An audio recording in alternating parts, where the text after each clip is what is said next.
there are a lot that are, people argue that it's been simplified down to that number. At the same time, there's also some redundancy because it's meant to be unambiguous, but at the same time it's meant to be sort of consistent with the language that's being transcribed. So occasionally things are written as one letter that could be written as two. It'll be more of an issue with vowels.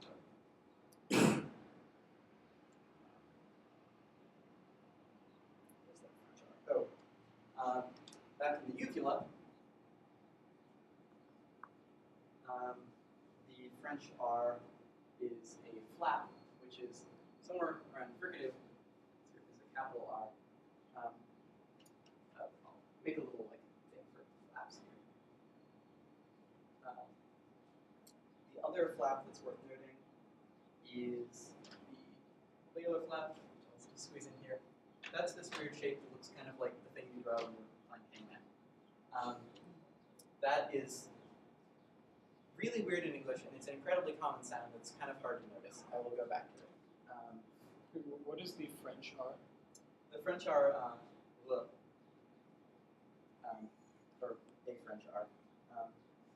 Another friendly guy is the velar fricative, which is usually written as an H, shows up in a lot of languages, not really in English. The German word buch. I'm not sure I'm doing it right. I might be doing one lower down, but it's just a very kind of throaty, gaggy H sound. That's written as an X.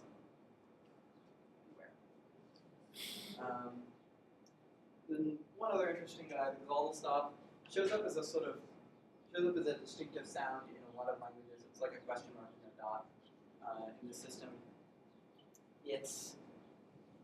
It basically, like, in English it shows up occasionally just when you need to abruptly stop a syllable. That's what I mentioned earlier.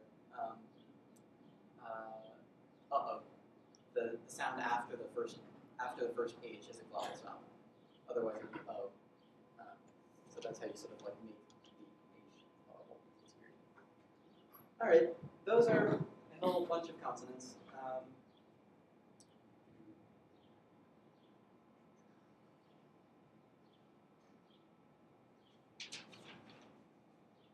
All right. I completely left off the implies.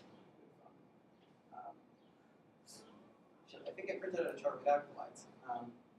But what is somewhere pretty far forward in your mouth. Yet is somewhere a little further back. Y in IK is a vowel, and so the glide that's represented by Y is with the J. Shit, what's that J supposed to be then? I used it. Oh, shit. J is here. It's Y sound. I just copied down the J off of that thinking it was like the English J. The actual English J is J. That's this. J, J, J, J, J. Okay. Now let's get through vowels and then say some interesting things.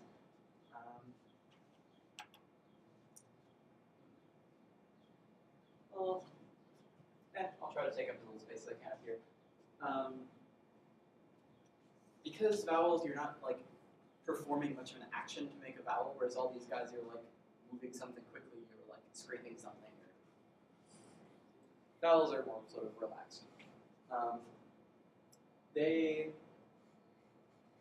can be written down somewhat more fairly using a trapezoid.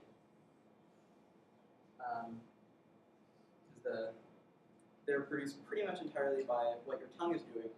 The front of your tongue can move forward and back a good deal. The back can't really.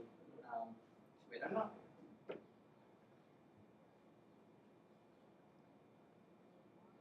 Oh yeah, no, that's what it is. Because the root of your tongue sort of sinks back in your mouth. If something is really low down in your mouth, it will not. It can't be at the very front. The front of your mouth is the most forward point. So that's why there's no sounds here.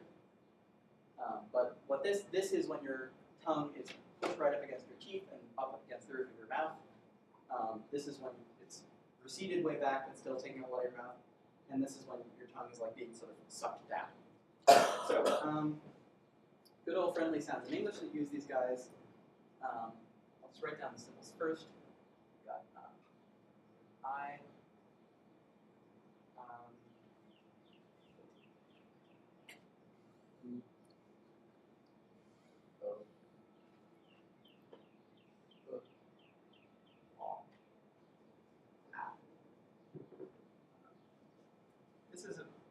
spelling convention. They make a distinction between a handwritten A with no ascender and a typographical A with an ascender, except it's really hard to write a typographical A, so doing this weird thing.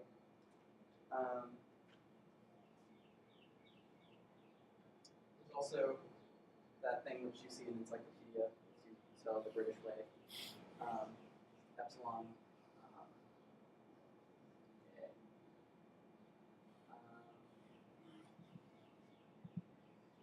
Schwab.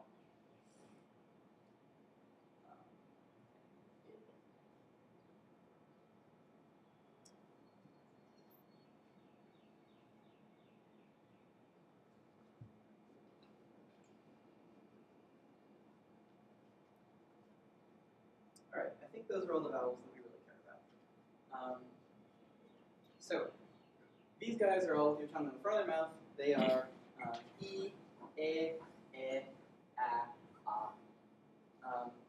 These two are fairly similar sounding in English. They're actually probably closer together even as perhaps it makes it look. That's A, O, O, U.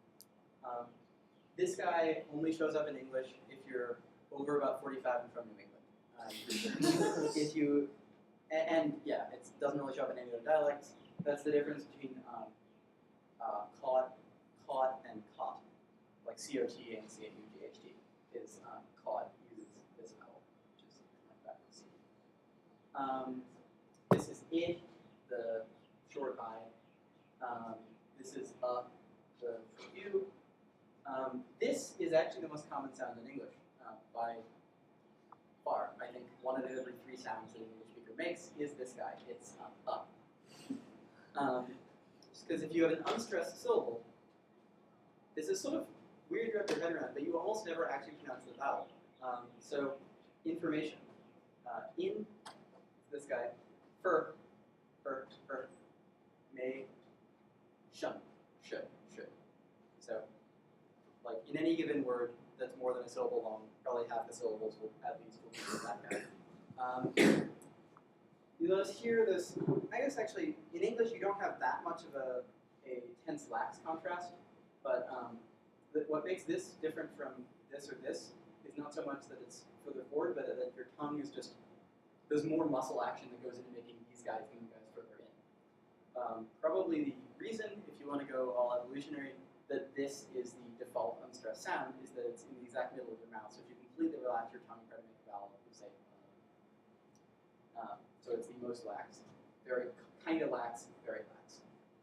What distinguishes these two, though, that's why I did the dotted line. This is one of those weird two-dimension things. Is these guys you have to round your lips, and there are other sounds here that you will make if you don't round your lips. Oh, there's one I neglected. That is This is This is book. So yeah, if you round your lips, it becomes oo. If you round your lips, it becomes ah. So yeah, those are the vowels of English. The thing is, English doesn't actually use pure vowels all that much. A lot of other languages make fun of us because we don't really use them much at all, but they're there to be used. And there are also like 25 more that I could be writing down there, but this would be a pain in the ass. The only pure vowels in English are E as in beat, I as in bit, E as in bet, A as in at. This guy, which is weird, and then as in but. All these other guys, you almost never hear on their own in English unless you're like trying to affect an accent. In pretty much any dialect in English, I think occasionally like Welsh people will try to bring more pure vowels. Incidentally, the way vowels are laid out varies wildly. Like, basically for certain British accents, you just rotate this whole thing 90 degrees, put it back, and that's how they pronounce their vowels. But the actual set of vowels they can pronounce is often not that different. Like the O as in boat is O, whoop, O, boat.